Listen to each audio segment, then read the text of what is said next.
we had a 92-page script and had to run around this high school shooting it.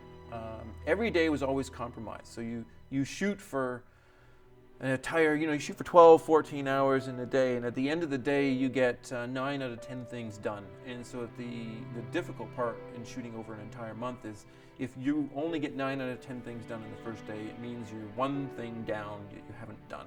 And so on day 2 you do another 9 out of 10 things, so now you're 2 things down.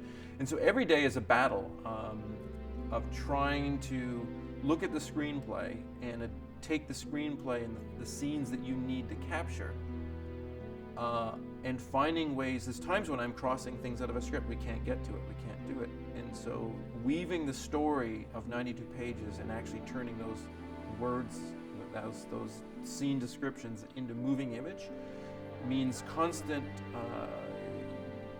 battle between time and what you can get, cutting things out, moving things from one scene to another, and always trying to keep focus on, at the end of it, what happens if you've missed some very important bit or piece or thing is missing.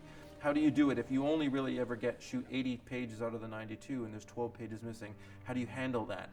And so there's the film that you write, and Todd Gordon and I, who crafted the screenplay together. It was originally my idea, and I wrote a treatment for it. And kind of was working with this. I created the characters and the situation, and then Todd Gordon, who's from my hometown in Sault Ste. Marie, he was a really good screenwriter. We worked together to kind of create the screenplay, and we spent a long time. We spent I don't know, 20, 24 drafts of making the screenplay up.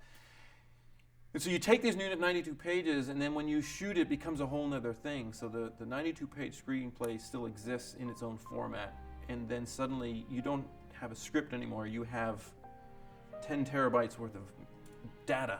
I mean, we're now dealing in a digital film world rather than a physical film world, which I was originally trained in. And so you have all this data. Now you have to craft the story from the data, and the script kind of gets pushed over to the side because there's always things you can say, well, did we get this? Did we get that? No, we didn't. So we have to craft it from that. So it was really, really, really difficult. It was difficult for my editor to spend time kind of weaving elements together when there was missing bits, and how do you kind of bridge the gaps? How do you make the story make sense? How do you fix certain continuity errors or gaps in information? And so it made the post-production process a longer process.